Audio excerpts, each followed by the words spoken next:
From LinkedIn News, I'm Leah Smart, host of Everyday Better, an award-winning podcast dedicated to personal development. Join me every week for captivating stories and research to find more fulfillment in your work and personal life. Listen to Everyday Better on the LinkedIn Podcast Network, Apple Podcasts, or wherever you get your podcasts. From LinkedIn News, I'm Jessie Hempel, host of the Hello Monday podcast. Start your week with the Hello Monday podcast. We'll navigate career pivots. We'll learn where happiness fits in. Listen to Hello Monday with me, Jessie Hempel, on the LinkedIn Podcast Network or wherever you get your podcasts. Hello, my friends, and welcome to another exciting episode of Negotiate Anything. This show is produced by the American Negotiation Institute, and with over 5 million downloads and listeners in over 180 countries, listeners just like you have made this the #1 negotiation podcast in the world. Hi, my name is Kwame Christian, and I am the founder and CEO of the American Negotiation Institute.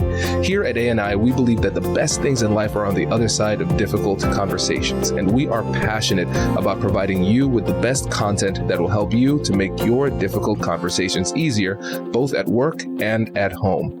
Lastly, I want to remind you that we offer consulting and conduct trainings, both virtually and in person, all around the world. Our focus is in 3 main areas. First, negotiation and conflict resolution. Second, leadership. And lastly, diversity, equity, and inclusion. Check the link in the description below to learn more about how we could work with you and your team. And now, without further ado, let's jump into the interview. Mike, thank you for joining us, my friend. Thank you for having me. Yeah, it's our pleasure. So how about you get us started by telling us a little bit about yourself and what you do? Sure. My name is Michael Corey, and I'm the executive director of an organization called the Human Service Chamber of Franklin County, which is essentially a chamber of commerce for about 150 health and human services nonprofits in Columbus. I'm a recovering lawyer and had the pleasure of working with you back at Bricker and Eckler many moons ago when we were summer clerks together. And I still get to use the legal skills more often than I would have anticipated in this role. But our job every day is to help the helpers of our community through government relations, distributing PPE, which is what is in these boxes behind me, convening our membership for regular meetings, distributing lots and lots of information every day, and trying to provide shared services and resources to benefit the breadth of the sector. This is great. And everybody, one of Mike's greatest qualities is his humility. I knew he would do an insufficient job with his introduction. So let's add a couple things. So Mike is the guy everybody wanted to be in law school. He's that all-star. He is the award recipient of the Young Alumni Award for Moritz College of Law. And he is the father. I am not. I did not get that. Wait, what did you get? That was you. You got the other one, though. What did you get? It was a humanitarian award. That is more prestigious. You walked me into that. You walked me into that. That is more prestigious. So yes, this man is dripping with prestige, my friend. So we are we're in for a treat, and he's an awesome tennis player. Okay, so I just wanted to make sure that we covered all of the bases, and a great father and husband too. Thank you for that. That's the most important part. But you neglected to use the past tense for great tennis player. and great is too strong of a word. It was average. Listen, average is good enough. At this point, it's just cardio, camaraderie, and not getting hurt. That's where we are at our age. That's well played, counselor. Yes. So this is going to be a fun conversation because Mike has all sorts of difficult conversations that he's having in the role that he has, because you're the inaugural leader of this organization, right? I'm actually the 5th.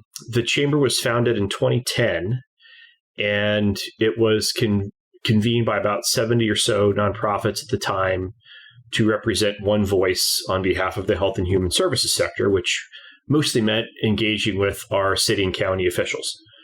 And our first 2 executive directors were outstanding, Keanu Williams and Yvonne Honeycutt. And then there were 2 folks that weren't the best fit for the organization. And they got stuck with me in April of 2017. And this is the longest tenured ED that the agency's had, and it's the longest job I've ever had. So they're stuck with me now. I love my job. I'm unemployable going forward. So yes, but it does absolutely include some difficult conversations. And unfortunately, the difficult conversations aren't going away anytime soon because difficult circumstances we're in aren't going away anytime soon either. So. Yeah. So let's dig into this, Mike. I think because the position that you have it's so unique. It's so necessary, but it is so unique. And so what would be interesting first is to address the different types of difficult conversations that you're having, just in terms of the stakeholders that you're interacting with day to day. So what does that look like? Yeah. So the bulk of that is probably on the government relations side. We engage with local, state, and federal officials and offices, mostly either beseeching resources or public policy. If it's depending upon the office that we're working with and the level of government, on the policy side, it's either please do this or please don't do that. And that has shifted over the last 2 years.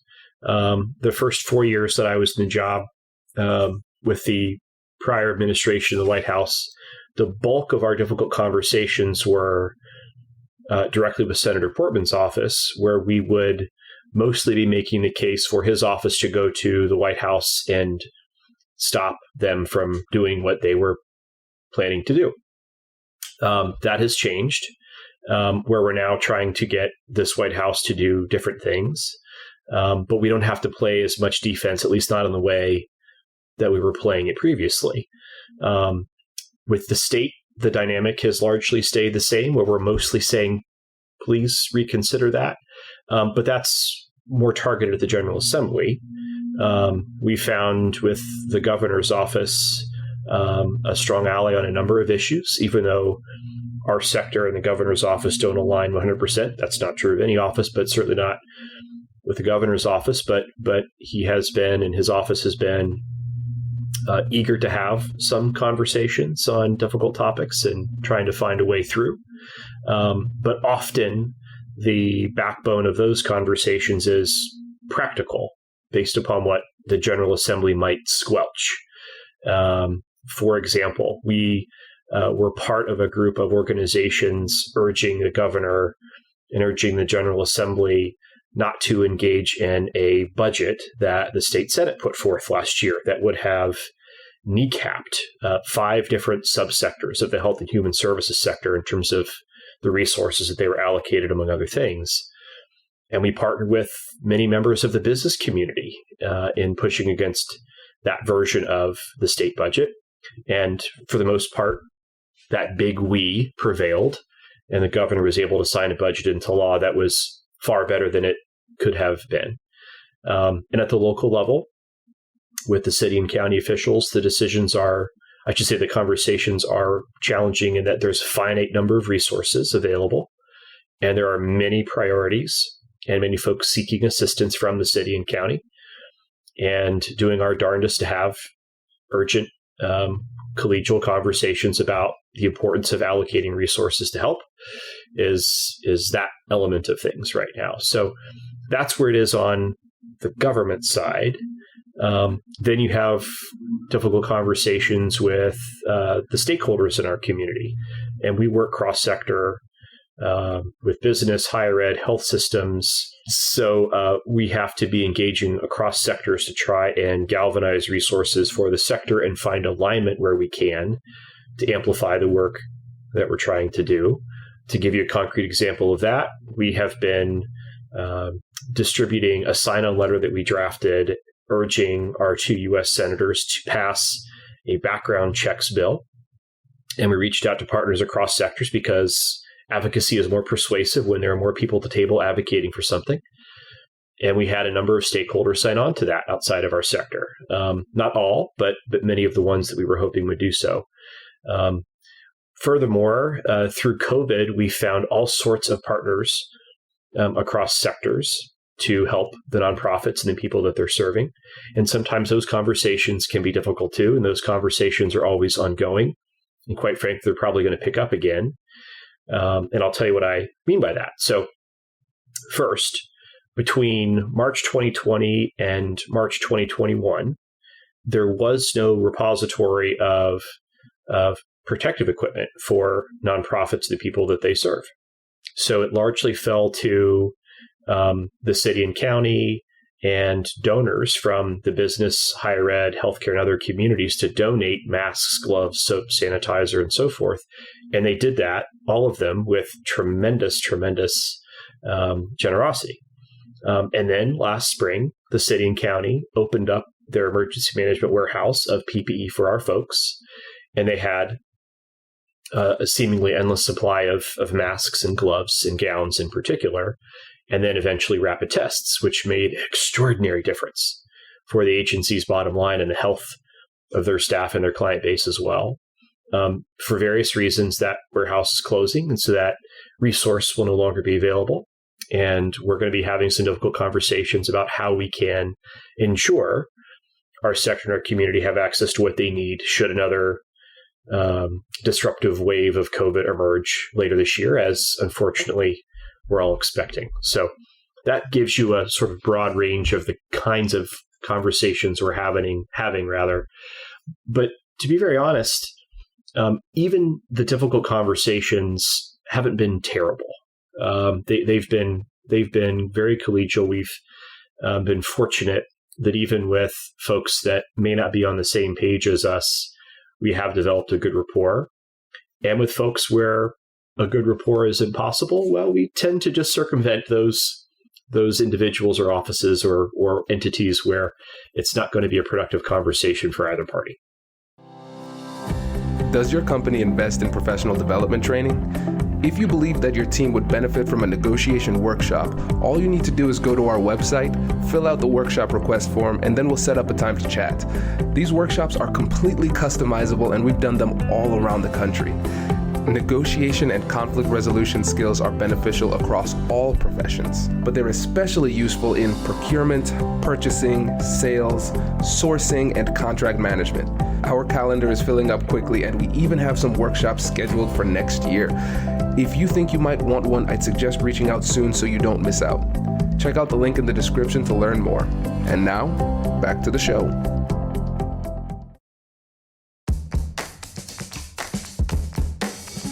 Hey you, I'm Andrew Seaman.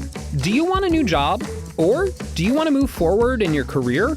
Well, you should listen to my weekly show called Get Hired with Andrew Seaman. We talk about it all, and it's waiting for you, yes you, wherever you get your podcasts. Brace the rudders! Raise the sails! Raise the sails! Captain, an unidentified ship is approaching. Over. Roger. Wait, is that an enterprise sales solution? Reach sales professionals, not professional sailors. With LinkedIn ads, you can target the right people by industry, job title, and more. We'll even give you a $100 credit on your next campaign. Get started today at linkedin.com/marketer. Terms and conditions apply. Yeah, so this is great. I love this synopsis because you're having difficult conversations on all levels. And so I think a lot of people might think, oh, this is a Columbus-based or Central Ohio-based organization. No, we're having conversations at the highest level, national level, state level, local level, and with our stakeholders. And the stakeholders look different than what people would expect as well, too, because it's not just the various nonprofits in the industry, but you're also creating collaborations with the private sector as well.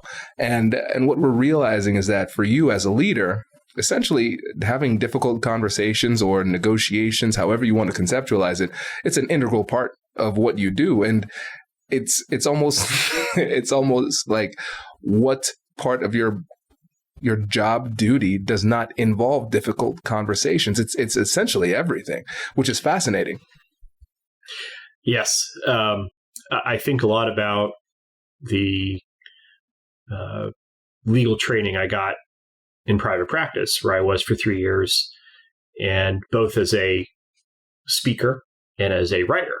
And as a writer, both of formal documents as well as emails, and having to engage with different audiences and be more succinct in certain settings than others.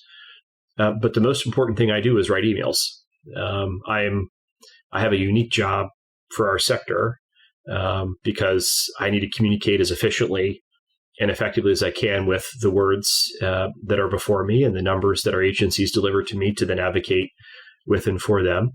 But so much of it boils down to communicating and then building relationships through communications to get the work done. And as COVID emerged, when the face-to-face was much harder, or it was virtual, wasn't quite the same as being able to shake hands and look one another in the eye, the importance of picking the right words and picking the right tone and having the right inflection and the right amount of urgency and whatnot was that much more underscored. And I had the privilege of being able to do that from the safe setting of my house for 13 months and then my office where I'm isolated with a bunch of boxes ever since. So, yes, it's amazing how distinct that legal training has ended up being. But beyond that, a lot of the communicating that we do is internal with the CEOs and executive directors that we're serving. And the most valuable thing that we do for them is email them once a day. We started doing that around March 2nd of 2020 because the pace of things happening was so spectacular. And our agencies were all over the place, and they're a very diverse lot of organizations. We have organizations that have a staff of 0 and a budget of a couple dozen $1,000. And we have agencies with revenue over 300 million and a staff of a couple thousand. So what can we do to benefit all of them, especially in the midst of a once-in-a-century crisis? They all needed information. So turning all of the information that we thought was valuable for them into a digestible but comprehensive email every day became imperative. And then we try to use that not only as a tool to share information, but to gather it and then take what we gathered and do the advocacy work that we needed to do with officials, funders, and philanthropists, and corporate folks, and higher ed folks, and everybody else that we needed to engage with. So I haven't given you a pithy response, but I promise you I can be succinct when I need to be. No, this is great, Mike. Because again, what we're realizing again is that the importance of email, it's essentially a necessary evil at this point. A substantial portion of our persuasive endeavors are going to be via email. Yep. Whether we like it or not, you have to be good at it. And then also you've identified something that a lot of professionals are beginning to realize is that the most difficult negotiations are going to be sometimes with the people who are on our team or ostensibly on the same side. So Yep. You're representing the people in the nonprofit world, but then you also have to get them on board as well. And within larger organizations, for example, we work with a lot of procurement organizations, and they have to negotiate, of course, with the suppliers, but sometimes their toughest negotiations are with the people that they're buying things for, their internal clients, their stakeholders too. You touched on some tactics that you use, and I want to dig a little bit deeper on those too. Sure. And so we'll say 2 or 3. So one you've talked about is essentially coalition building. You are doing a great job of getting a lot of stakeholders on the same page before going and making your request. So I want to dig deeper into that. You talked about the simple one of building rapport, something that is essential, but people often overlook because they're so busy, using air quotes. We are all busy, so nobody's busy. So I mean, we have to make time if we want to be effective, but then also recognizing that there are going to be some relationships where you simply cannot create that connection despite your efforts. You can't build that rapport, and then you circumvent that. So I think it's the opposite side of rapport, recognizing that sometimes you have to go around people. So when we're thinking about coalition building, let's start there. Let's go a little bit deeper on what that means to you and how you do it. Right. So it depends. It depends on what we're trying to build a coalition around, but what's transpired thanks to COVID is something that's made coalition building significantly easier, which is that folks, at least in Franklin County, have been looking for ways to help the helpers. And our agencies come up, or our stakeholders come up, or we come up, and we're quickly the beneficiary of folks being referred to us, offering to help in some way.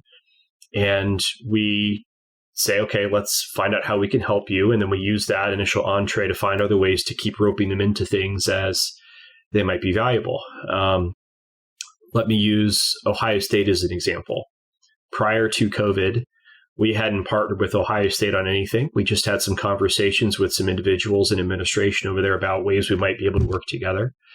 And since COVID, I think we've touched 5 or 6 different colleges or elements of the university on a number of different fronts. And in real time, they're donating 5,000 portable air purifiers to our members. The next pickup is actually in the morning. And that was because they found us on Google. We needed a warehouse at one point to serve as a distribution point for some of the PPE that had been donated to us. And I sort of put out a call for help on Twitter through our chamber account. And somehow this business called Dancor Solutions, which I'd never heard of before, they'd never heard of us, found us. And we've developed a relationship where they've very generously given us a little sliver of their warehouse, which to us is a massive allocation of space. And we use that from time to time. And we just try to be extremely polite and gracious. And I sent them a bunch of hot chicken takeover the last time they helped us out with something. I can't compensate people in lots of ways, but I can give them gratitude. I can give them media attention. I can thank them on our social media channels, and I can send them lunch. So I try to do those pieces to continue that and demonstrate our appreciation, even if we can't do it in other more significant ways. When we need to go soliciting for assistance, I always try to find someone that can give me an introduction on behalf of the sector. And our reach is wide enough now that there's usually someone within our membership or our immediate stakeholder group that can make those introductions. And we use those somewhat liberally when we need assistance. And then the last place is through Twitter. Twitter has been a spectacular tool for us to build relationships and find folks to work with locally across the state and even across the country for all sorts of random things. And we will continue using the heck out of that while it remains, the service that it is now. Yeah. And, one of the things that I'm seeing a lot in what you just described is something that's very, very simple, but something that's overlooked quite often is a direct request for assistance. Yeah. A lot of times people make the mistake of kind of beating around the bush and they're like, it'd be great if somebody could help me. That's not how you make an ask.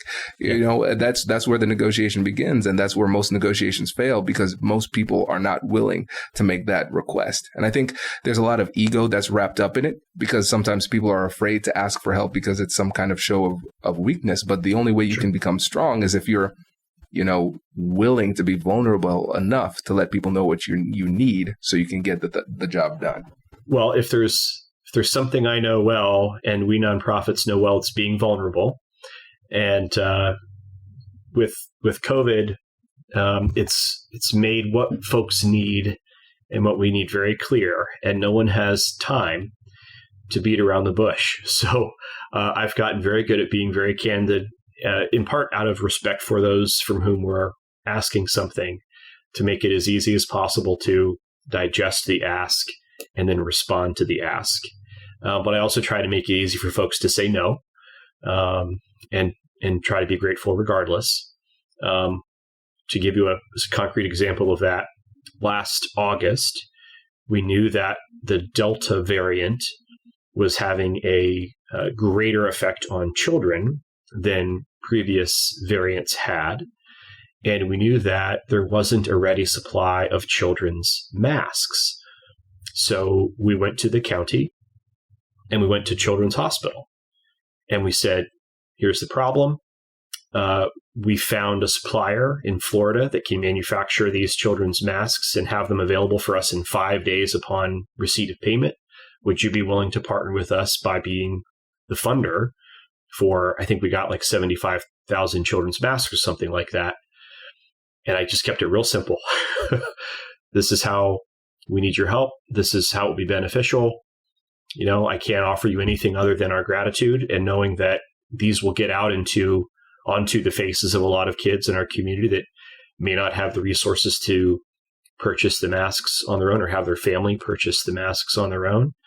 And from start to finish, that was about a 3-week process of asking for help, getting the masks, getting them distributed, getting them paid for. And nobody has time in our world to do the back and forth and go play golf and massage the ask and be passive aggressive and all of that. And power to those that are still doing that. At some point, I'd like to get away from being so blunt and transactional with folks, but that day is not tomorrow. Right. Now, I want to dig deeper on something that you said that was really interesting, because you said you want to make it easy for the person to say no. And to a lot of people, that will sound a little bit counterintuitive. So can you go a bit deeper on that? If I back them into a corner or come on too aggressively, I feel like I might get an immediate yes, but I'll never get a yes again. So I try to make it as easy as possible for them to say no, in the hopes that it might be a no, but I can refer you to, or no, but come back with another ask. And sometimes I think that works to everybody's benefit, and sometimes it doesn't get what we need in the immediate term, and that isn't good. But ultimately, I think that that's an approach that we'll continue taking, at least while I'm here. Yeah, it makes sense. I mean, essentially, you're playing the long game. You're recognizing that this relationship has more value over time than if I were to just get what I want right now in this immediate moment, but never have an opportunity to go back. And this ties into the other thing that you've said a number of times, which is rapport. And now what I'm going to say next will sound like flattery, and it certainly is, but there's truth to it. So you are a very personable person. You are somebody who is easy to like, right? And so when it comes to your ability to build rapport with somebody, I know there's going to be an element of it that is intentional, but there's going to be a significant element that is just your natural personality. And so for the listeners, I want you to try to distill the parts of your personality and your approach that can be replicated. Essentially, can we put Mike Corey into a pill so people can digest it with their ears and replicate your success? I've never been... no one's ever suggested I become, a pharmacological product here. But I'll take that, Kwame. I'm very self-deprecating. I know that. That I wish I could minimize that. People criticize me for being too self-deprecating, and I'm like, yeah, I'm more critical of myself with that than you are. So thank you. I try to inject humor where I can. I try to always be gracious. I probably use too much enthusiasm through exclamation points than I otherwise should. I try to be very organized and put asks up front to make it clear for whomever I'm engaging with as part of that rapport building. I always try to acknowledge how busy I know someone is. I try to thank people for just reading my email. Or listening to me talk about something. And then I always try to follow up with a letter, a handwritten letter. Although, as everyone tells me, my handwriting has gotten progressively worse over the years, and I have to often translate them after people have received them. So I don't recommend writing something that's not legible. But that's what I at least sometimes think about. But it's hopefully become instinctual enough at this point that I'm not consciously doing these things. It's just me being me, and I can thank my parents and friends shaping me, rightly or wrongly, into whatever I've become in terms of a communicator. I think that's great. And to me, if we were to synthesize this into 3 words, it would be authenticity. You are who you are, and you lean into that. I would say it is respect. You're respecting the person that you're talking to by acknowledging how busy they are, respecting their ability to say no, and respecting the fact that you took the time to read my email and communicate with me, and you did not have to. I see that. I appreciate that. And then consistency too. So you're really playing the long game again. Just want to really hit that home where we're saying, okay, I'm going to interact with you. I'm going to build rapport. And then after I get what I want or I don't get what I want, regardless, I'm going to show you that you still matter by following up with communication in my authentic way, which is illegible, but but they feel it. They feel the love. I think that's what's most important. Well, I appreciate that. I will say a challenge that I have, and I'm sure we all have, is keeping up with communications to me. My inbox has been unnavigable for about 3 months now, ever since the Omicron wave eased. I have not been able to keep up in any discernible way with my inbox, and I've tried, thanks to Bricker, to respond to everyone within 24 hours, and I am not in a place where I can do that, because you get messages on Twitter, LinkedIn, Instagram, Facebook, your inbox, phone calls, on top of meetings that you're in and work you need to do. And I still haven't figured out precisely how to navigate all of that, aside from I've now blocked off my Mondays and Fridays to not take meetings at all so that I can try and keep up. But it feels Sisyphean. But I do try to at least acknowledge I've received your email. I know I can't respond substantively right now, but I will try to do so within a certain range of time. And something else I learned at Bricker is to not set the expectations to a place where you can't meet them and underperform. So, but I've even taken the tact, Kwame, of keeping an auto message up at my busiest times for a couple weeks in a row, where I've just said, thank you so much for your communication. I'm particularly busy right now and I won't be able to get back to you quickly. So they've at least received something. I've set that expectation low in terms of my ability to respond in a timely way. And then I try to give them a way to communicate with me if it's an emergency outside of the inbox. So that was a long way of saying I'm really struggling with that piece of showing respect, building rapport, being grateful, because it's drinking from a couple fire hoses right now in terms of that. Yeah. I have nothing that I can add to that because my inbox is a joke. So I empathize with you and I admire your willingness to continue to try. Because, like you said, it's Sisyphean. So shout out to Greek mythology there. But I would say for me, it's like that boulder has rolled over me and I'm okay with it.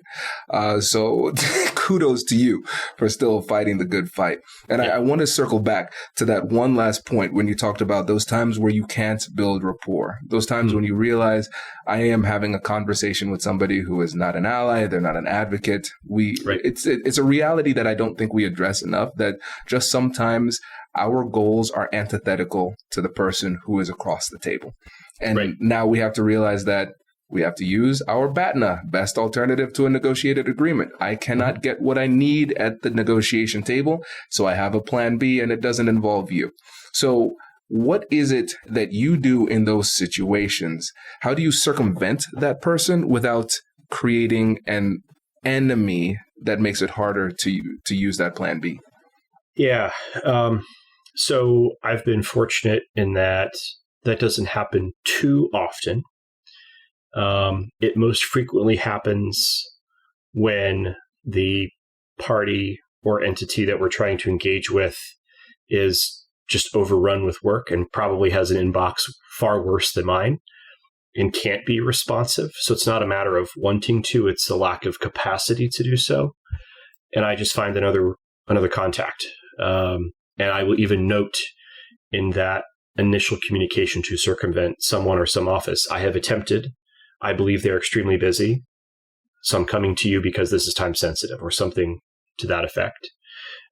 If it is, in fact, because of a conflict in terms of not getting what we need or getting the answer that we need or getting anything, it tends to be more due to politics and with an office that we have to work with, but we are struggling to work with. And we'll find someone at a similar level or just some other way around to get at least the message across or the information that we need just in another way. And again, I try to be transparent but respectful.